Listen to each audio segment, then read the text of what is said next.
This is a short presentation on a checklist of strategies to use with pupils with SEMH needs in secondary schools.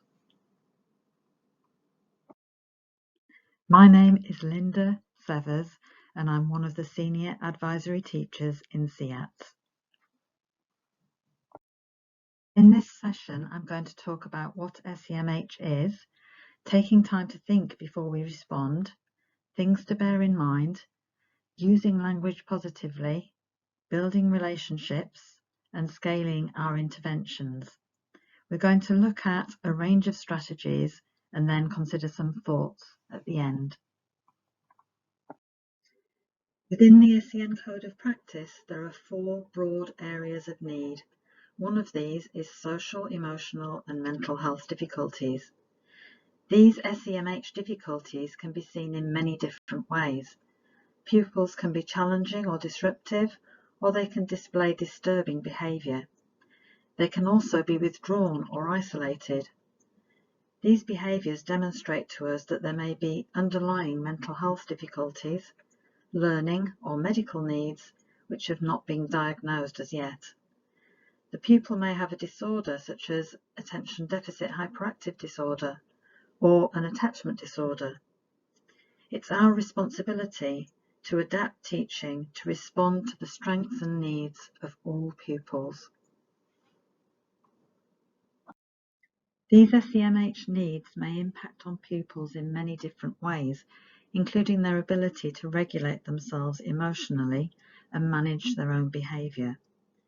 This means that their responses may be very emotional and instinctive in the moment. This can have a huge impact on their relationships with both peers and adults, at home and at school. And this in turn can impact on their well-being and mental health. When we're working with pupils with SEMH needs, we have to also bear in mind the impact on us. They can evoke powerful feelings in us as adults who are dealing with them. It's really important that we try to understand the behaviour, because if we can try and understand, then perhaps we can respond to the behaviour in a calm and measured way. We can think about what our triggers are, what we find annoying or upsetting, and then we can plan our responses to pupils' behaviour, bearing this in mind. Managing our own feelings and reactions helps us to manage pupils with SEMH needs effectively. When we're communicating with pupils, we need to think about both the verbal and non-verbal aspects of communication. Using verbal communication, we need to think about the choice of words that we use. And a little later I'll be talking more about this. Non-verbal communication includes all of the aspects listed here: tone of voice, volume, facial expression, body stance, gestures, and proximity. Think about how each of these may be received by the pupil, and try to be warm and friendly, but also firm and boundaried in your approach. So bearing this in mind, how do we communicate positively with pupils? Make sure you smile and greet pupils using their name when you can. And make sure you have their attention before you deliver a request, again using their name. And when you ask them to do something, phrase your request positively. So avoid using a series of don'ts. Instead, say what you'd like them to do. And it may help if you refer to rules and routines that you've established, perhaps referring to a chart or a classroom agreement that you've drawn up with the class. Model the tone and volume of voice that you would like them to use. And humour can be very useful in establishing a warm and positive atmosphere in the classroom if you're comfortable with this. Avoid sarcasm, because this would undermine that safe and friendly environment. And rather than raising your voice or picking out a pupil in front of others, you can move in and speak to them directly and quietly and then move out again. Always remember to respect their personal space and model the degree of proximity which is acceptable to you.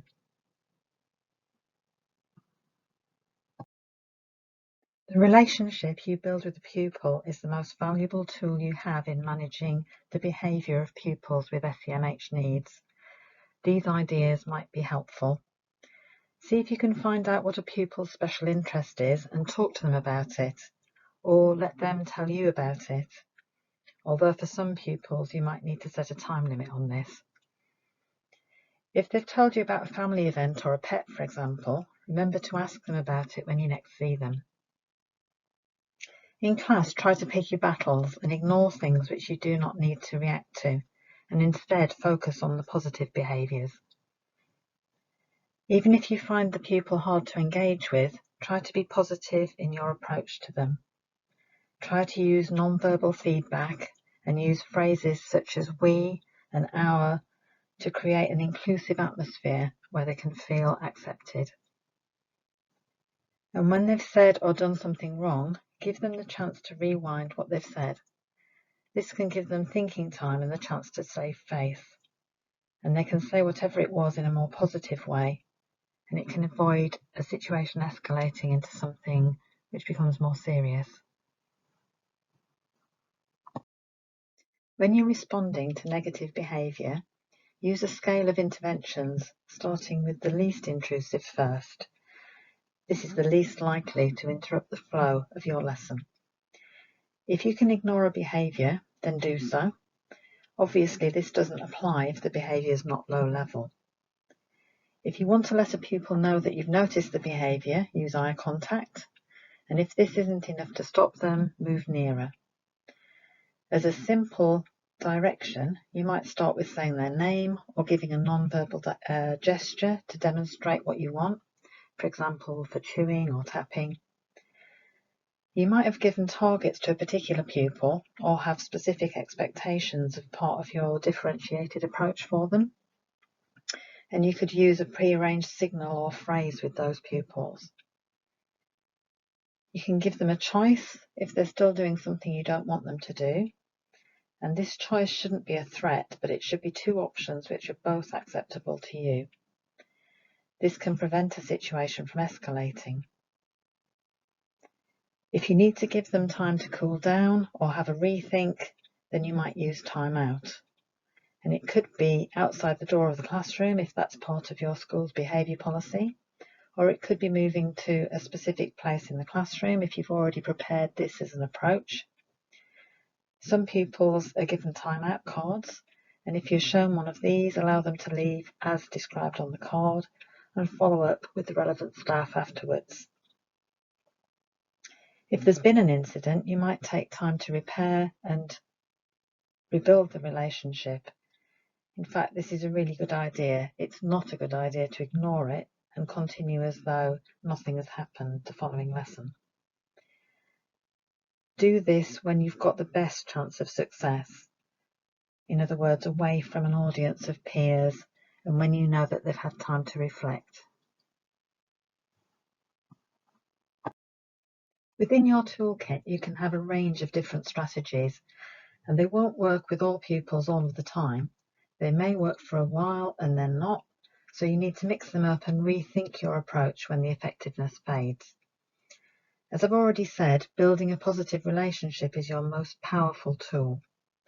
This helps the pupil to feel accepted, noticed, and hopefully liked by you, and therefore they're more likely to comply with your requests and respond positively to you. Descriptive praise is important.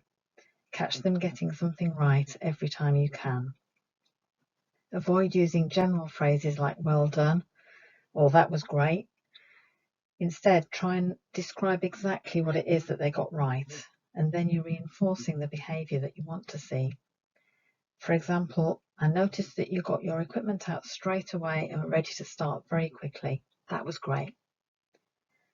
Some pupils don't like public praise, so you might have a private conversation with them, or you might ask support staff or the pupil themselves to find out what they prefer and what's best for them. Use humour if you can, but I've already previously talked about that when talking about positive communication. The illusion of choice is a useful tool if you want a pupil to stop doing something, In this case, you give the pupil two choices and both of them are acceptable to you, but it's a face-saving device. In that way, you're not saying no, because that can be a trigger for some pupils. You can also use this if the pupil's requested something. For example, can I go on the computer now? So you might say, you can go on the computer when you've finished this part of the classwork. Focusing on the primary behaviour means that you're not getting sidetracked into discussing something else. Pupils might accuse you of treating someone else differently or say you're not being fair. Let them know that you've heard the comment, but stick to what you're requesting them to do. So, for example, you could say, I heard what you said, and we can talk about that when I've got a moment, but for now, can you, and then do whatever it was that you were asking. When a pupil's not behaving acceptably, it's important to give the message to the pupil that it's their behaviour that you don't like, because pupils might feel when they're told off that you don't like them, especially when they've had difficult relationships with adults in their life, or they've got attachment disorders. So to reinforce this, you might say, I really don't like it when you speak like that. You're such a polite or kind or thoughtful pupil usually. Something like that to give them a positive message about themselves. After you've asked a pupil to do something, give them take-up time, and this helps them to process the request. If you're standing over them, they're less likely to comply with it, and it's more likely to escalate the situation. Instead, you can follow your request with thank you, as though you've expected them to comply, and then move away. And then you return after a short time to follow up. If you have a set of rules and routines in your classroom, pupils know what to expect. And you need to stick to these and not start with the most severe consequence for a minor issue because a pupil has particularly annoyed you or pressed your buttons, if you like. Having a scale of response for situations that you could predict helps prevent you from doing this and overreacting.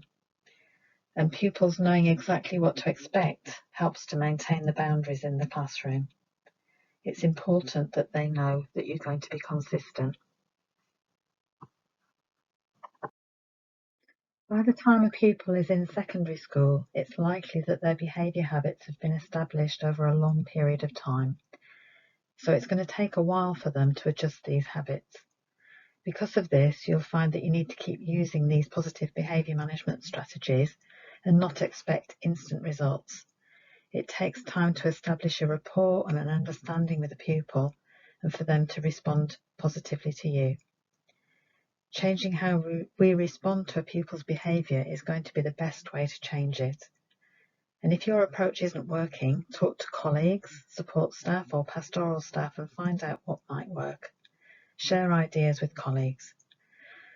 Pupils' negative behaviour communicates to us that something is not going well for them.